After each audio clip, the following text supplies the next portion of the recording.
예, 우리 학생 여러분, 반갑습니다. 아마 어쩌면 이게 마지막 동영상 강의가 될 가능성이 있습니다만, 그러나 또 혹시 모르니까 앞으로도 좀 광고에 주의를 기울이면서 또 지침에 따랐으면 합니다. 자,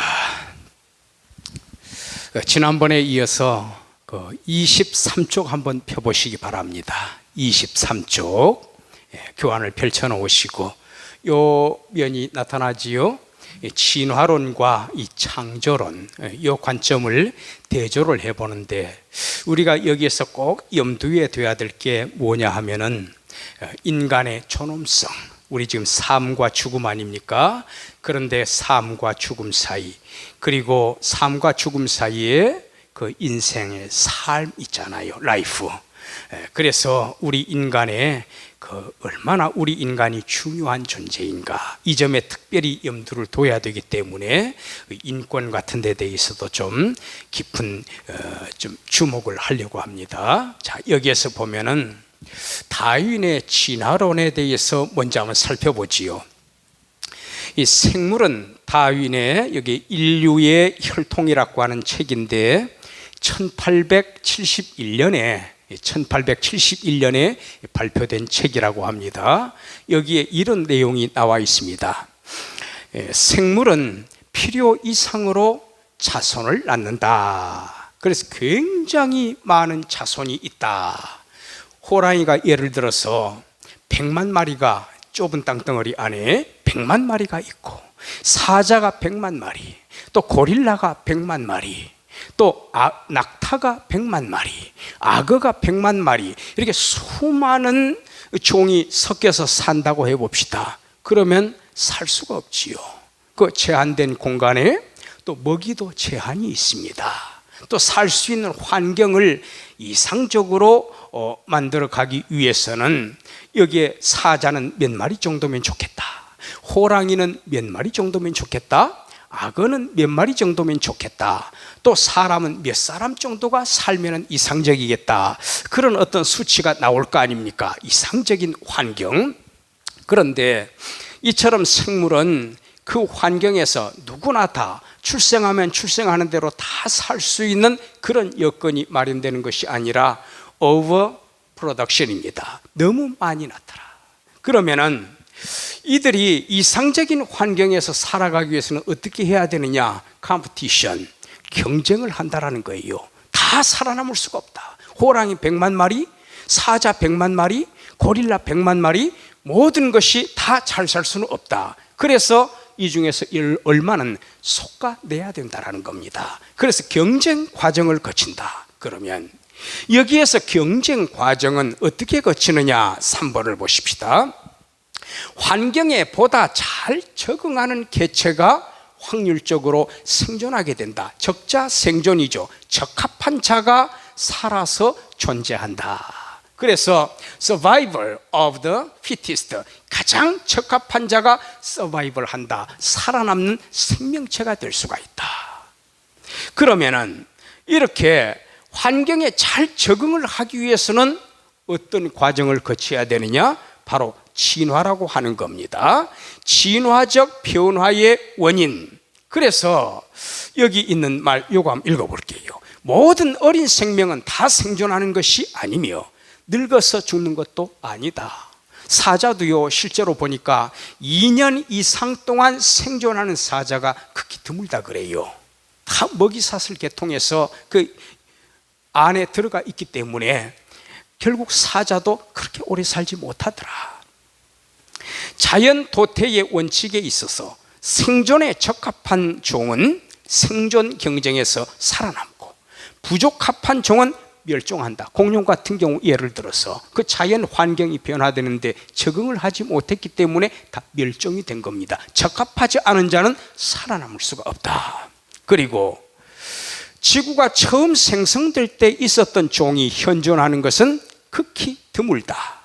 현존하는 종들은 원형으로부터 형질이 변화하여 생존에 유리하도록 바뀌었다. 이게 바로 진화의 개념이 되겠습니다. 이렇게 진화를 해야만이 어떤 환경에서 적합한 자가 돼가지고 살아남을 수가 있다라는 거예요. 그런데 여기에는 생물학적인 분류표가 있다고 합니다. 자, 그래서 먼저 한번 볼까요? 여기 보게 되면은 이러한 계보가 나타나게 됩니다.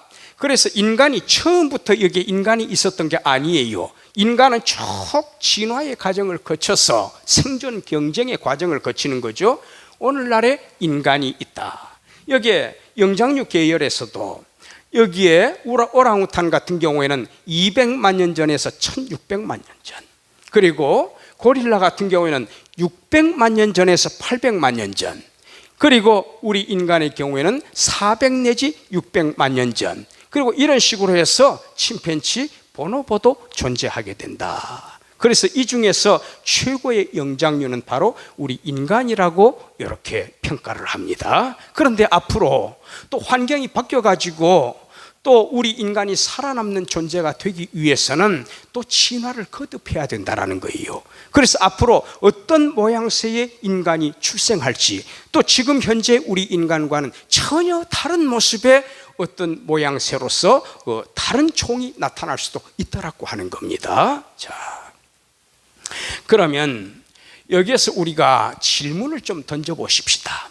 어떤 차원에서 질문을 던지는고 하면은 진화론이냐 창조론이냐. 우리 창조론은 전에 공부를 했지요, 기독교 시간에. 인간 생명의 존엄성이라는 관점, 인간 생명의 존엄성, 디그너티, 존엄성에 대한 관점에서 이 둘을 비교를 해보십시다. 인간의 존엄성에 비추어 본 진화론의 한계점을 제가 말씀을 드려봅니다. 인간을 일반 동물들과 마찬가지로 생물학적으로 분석하게 돼요. 우리 인간도 수많은 생물학적인 생명체 중에 하나일 뿐이다, 그 말입니다. 그래서 우리 드라마 같은 데도 보면은 부모님에 대해서도 참 원한을 지고 있거나 또 일찍이 자녀를 버린 그런 참 안타까운 사정들 있잖아요. 그럴 때 이런 표현을 가끔 쓰더라고요. 생물학적으로만 부모다. 그리고 우리 인간을 보편적으로 그런 식으로 보는 경우지요.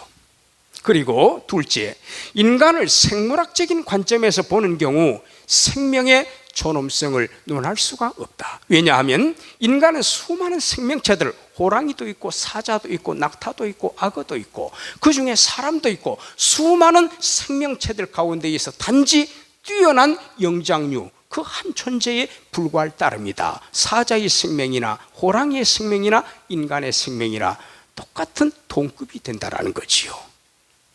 다만 어느 정도로 진화를 했느냐, 거기에는 차이가 있지만은.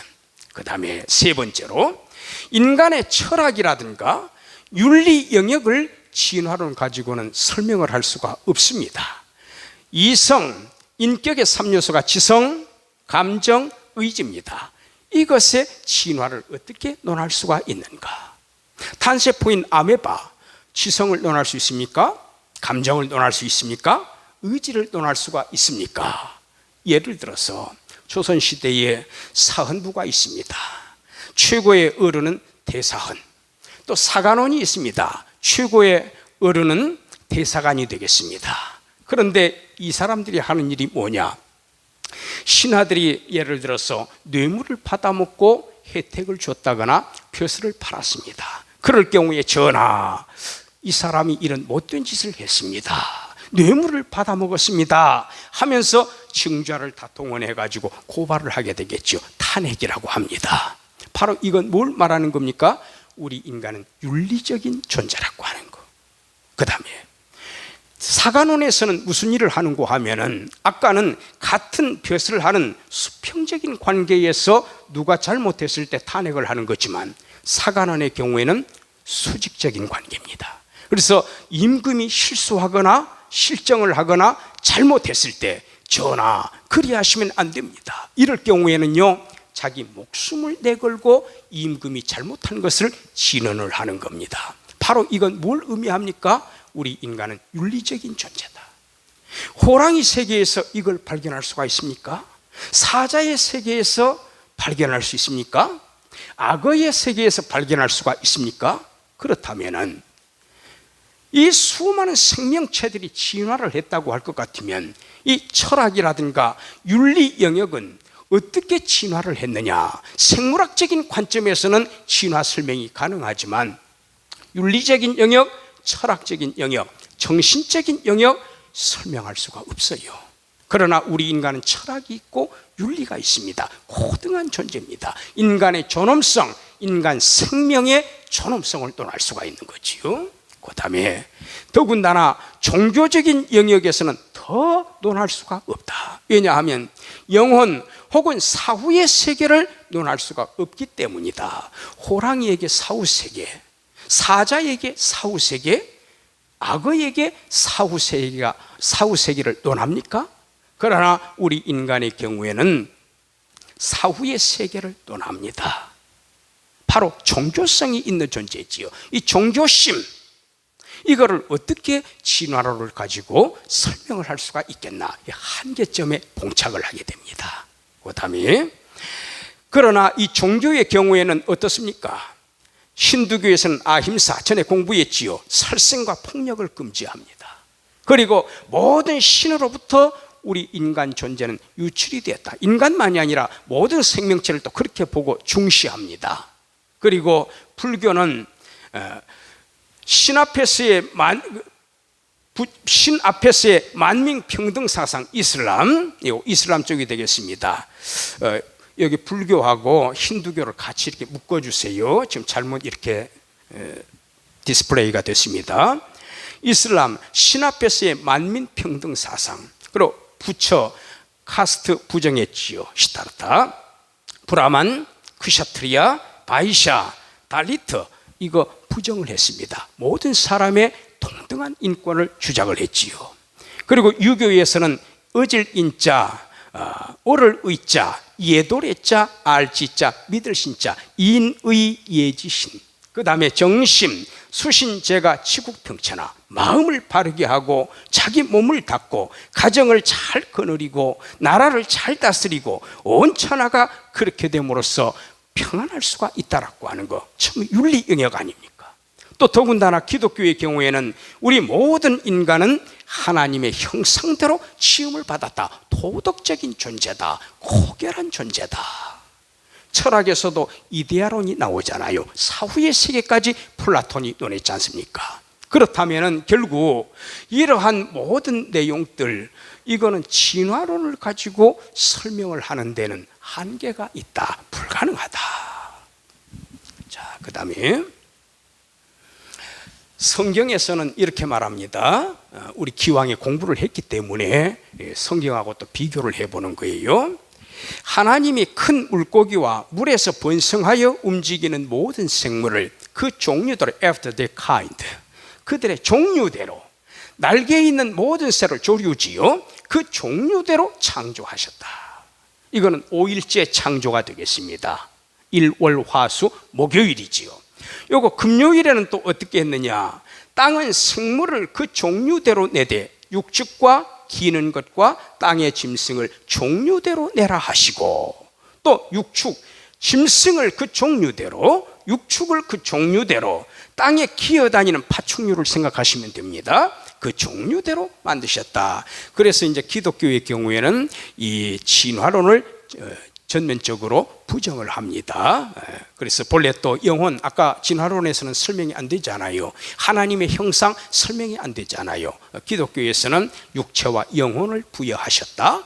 또 그리고 우리 인간에게 하나님의 형상을 주셨기 때문에 우리 인간은 도덕적인 존재다. 진화론 가지고는 설명할 수 없는 부분이 되겠습니다. 그래서 우리 인간에게는 지난번에 공부했던 겁니다. 우리의 형상을 따라 우리의 모양대로 우리가 사람을 만들자. 삼위일체 신이 그렇게 협의를 하시는데, 여기 하나님 형상이 뭘까? 이 도덕적 형상입니다.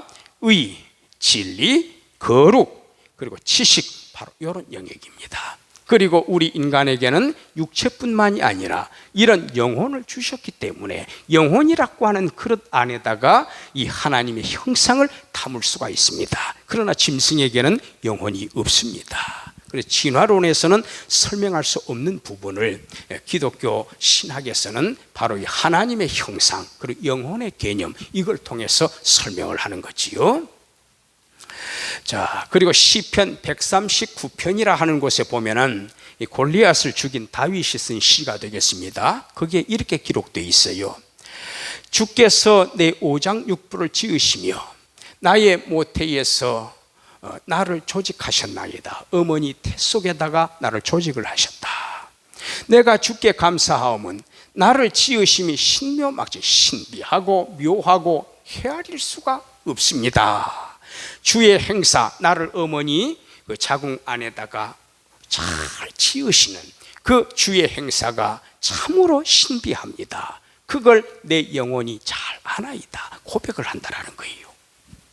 내가 은밀한 데서 지음을 받고 여기에 은밀한 데는 뭐냐? 바로 어머니의 자궁이 되겠습니다. 모태가 되겠습니다. 모태의 지음을 받고 시적인 표현이죠. 땅의 깊은 곳 역시 마찬가지로 어머니의 태가 되겠습니다. 땅의 깊은 곳에서 기이하게 지음을 받은 때에 나의 형체가 주의 앞에 숨기우지 못하겠나이다. 주님께서 보시면서 나를 만드셨다 그 말이에요. 내 형질, 여기에 형질은 태아입니다. 이루기 전에, 형질이 이루기 전이면 그건 배아의 단계가 되는 거지요. 주의 눈이 나를 보셨으며 나를 만드시면서 쫙 쳐다보고 계신 그런 모습입니다. 나를 위하여 정한 날 아무개야 너는 앞으로 태어나서 이러이러한 훌륭한 사람이 되거라. 하나님이 사명을 주십니다. 이런 정해놓은 날이 하나도 되기 전에, 이루어지기 전에 이미 주의 책에다가 나를 다 기록을 해놓으셨습니다. 하나님은 나를 이처럼 깊이 아시는 분이시고 나를 어떤 일꾼으로 삼으시기를 원하는 분이다. 하나님이여 주의 생각이 내게 어찌 그리 보배로우신지요. 하나님이 나를 너무너무 사랑하시고 나를 귀하게 보신다 그 말입니다. 그 수가 어찌 그리 많은지요. 하나님이 나를 하루에 몇 번이나 생각하실까? 손을 헤아리 보니까 18절 내가 세려고 할지라도 그 수가 모래알보다도 많도소이다. 모래알 하나 둘 셋 헤아릴 수 있어요.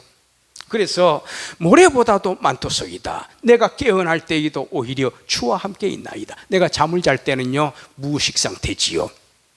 그런데 아침에 눈을 딱 떠보니까 하나님께서 여전히 나를 쳐다보고 계시더라. 나는 잠을 잔 그 순간에는 하나님을 잊고 있지만 하나님은 내 잠자는 모습까지도 지켜보는 분이시다. 그래서 시편 139편에서 이 하나님을 이렇게 찬송을 했어요. 그래서 나라고 하는 존재는 어머니의 태 속에 하나님께서 지으셨다. 그리고 여기에 장부 있지요. 오장육부라고도 해석을 할 수가 있지만 칼빈 같은 경우에는 요거를 생각, 마음이라고 말을 하고 있습니다. 진화론에서는 저걸 설명을 할 수가 없는 거지요. 그 다음에 요거는 이제 하버드대 생물학 교수님이라 그러는데 저는 이제 개인적으로 이분은 잘 모릅니다. 에드워드 오스본 윌슨이라고 하는 분인데 이분이 그랬대요. 원숭이 그래도 똑똑하잖아요. 그런데 원숭이를 시험을 해보니까 인간하고 이러이러한 차이점이 있더라. 그게 뭔고 하면은 보노보 원숭이를 실험을 했는데 미리 한번 보여드릴까요? 자, 이 왼쪽이 침팬치, 이 오른쪽이 보노보가 되겠습니다. 보노보는 기초 언어는 사용할 수 있으나 인간처럼 발명하지는 못한다. 그 기초 언어, 야 사자가 온다 도망쳐, 뭐 통일된 소리가 있답니다. 그 꽥꽥 소리를 내면은 다 나무 위로 막 올라간다라는 거지요. 경고음을 바랍니다. 그런데 인간처럼 새로운 언어를 발견하지 못한다. 예를 들어서 우리 세종대왕 시절에는 비행기 없었잖아요. 근데 나중에 비행기가 만들어지면서 비행기라고 하는 단어가 새로 생겨났지요. 전화기 그때 없었어요. 핸드폰 없었어요. 그런데 그게 만들어지면서 이제는 전화기, 이거는 핸드폰 이렇게 구분이 생기지 않습니까? 새로운 용어들이 발명이 되지요. 바로 이처럼 우리 인간에게는 그런 능력이 있지만 보노보 원숭이에게는 그런 능력은 없다. 그리고 침팬치 같은 경우 흉내는 내지만 인간하고 똑같이 따라서 한대요. 그래서 똑같이 흉내는 내지만 정확한 동작이나 왜 그렇게 해야 되지? 목표를 이해하지 못한다. 어떤 그 강아지를 훈련시키는 분인데 그분이 이런 이야기를 하는 거 들었습니다. 자, 저기 손가락 이렇게 표시 이렇게 하는 건데, 제가요 저희 집에도 애완견이 있어요. 저 동물 굉장히 사랑합니다. 예, 그래서 앞에 그 한 강아지는 18년 동안 키웠는데 결국 죽었어요. 그때 눈물 많이 참 흘렸습니다. 참 식구가 하나 떠나가는 것 같더라고요. 참 마음이 아팠어요. 강아지도요 우리 사람처럼 똑같이 고통당합니다. 나이가 들면 허리가 막 구부러지고 잘 걷지도 못하고 그걸 다 지켜봤거든요. 조그만 3달 된 강아지 때 데려와가지고 지금 그래서 2번째 강아지를 키우는데 한 6년 정도 됐습니다. 저 얼마나 사랑해 주는지 몰라요. 그런데 이 강아지, 제가 마르티즈를 키우는데 제 강아지 앞에서 제가 손 딱 이렇게 하지 않습니까? 그러면은 제 의도는 그거예요. 야, 저기를 좀 쳐다봐. 저기에 뭐 먹을 게 있잖아. 저는 그런 의도로 손가락을 내밀었는데 우리 집 강아지는 주인이 아빠가 손 오른팔 내밀고 손가락 하나 폈구나 여기까지밖에 못 읽는데요. 왜 그걸 폈는지를 모른다라는 거지요. 바로 이처럼 침팬지는 인간과 똑같이 흉내를 낼 수는 있지만 정확한 동작이나 목표, 왜 그렇게 해야만 되는지 거기에 함축되어진 숨겨진 의미를 발견할 수가 없다라는 겁니다. 이런 점에서 우리 인간과는 차이가 있다라는 거지요. 자, 그 다음에 여기에 또 한번 보세요. 우리가 그래도 이 동물 세계에서, 곤충 세계에서 또 동물 세계에서 상당히 그 탄탄한 조직력을 가지고 옛날부터 지금에 이르기까지 이렇게 집단 생활을 하는 또는 군집 생활을 하는 그런 세계를 볼 수가 있는데, 이 돌고래라든가 사자 세계 철저하더라고요. 호랑이도 마찬가지고. 꿀벌 세계 있지요.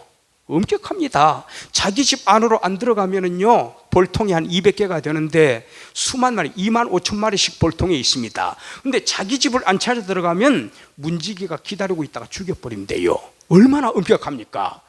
여기 개미입니다. 여기 여왕 개미인 것 같지요. 그런데 제가 이렇게 써봤습니다.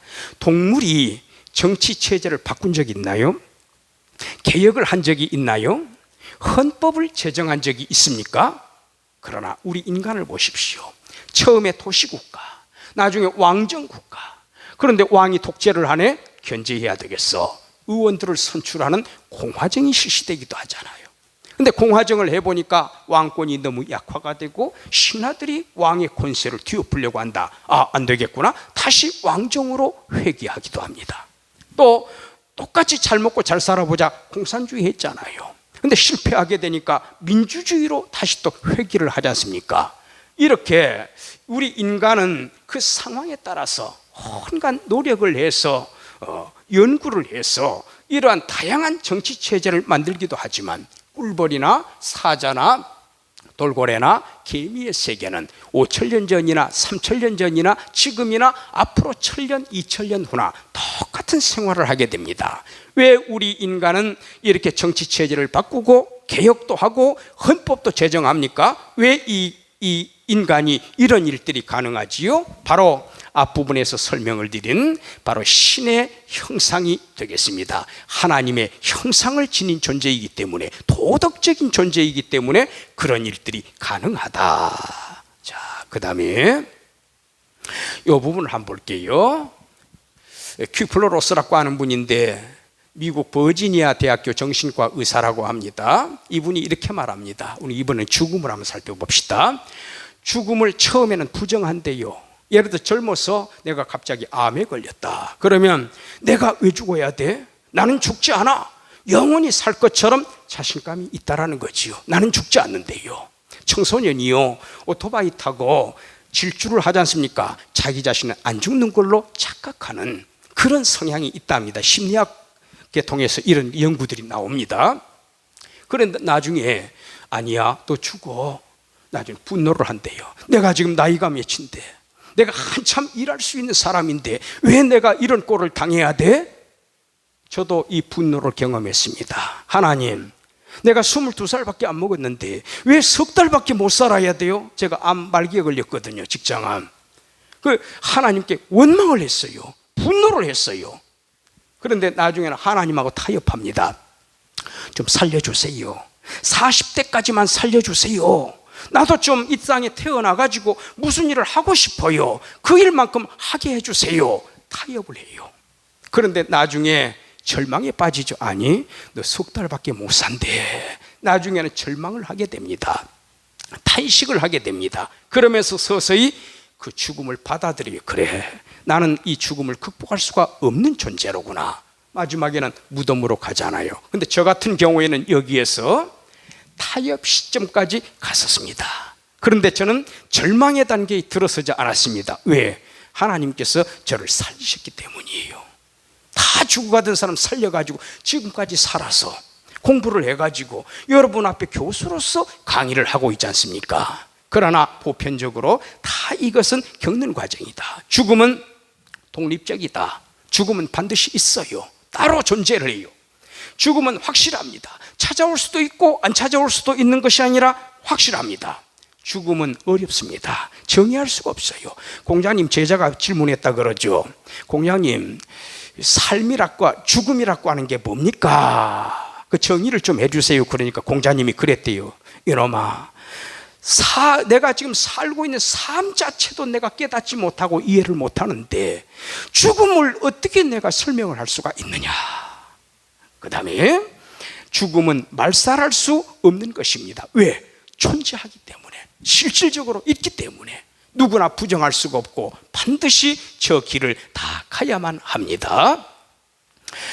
우리가 여기서 숙고할 점, 생명은 너무나 고귀합니다. 인간의 생명의 값어치는 상대적인 것이 아니라 절대적입니다.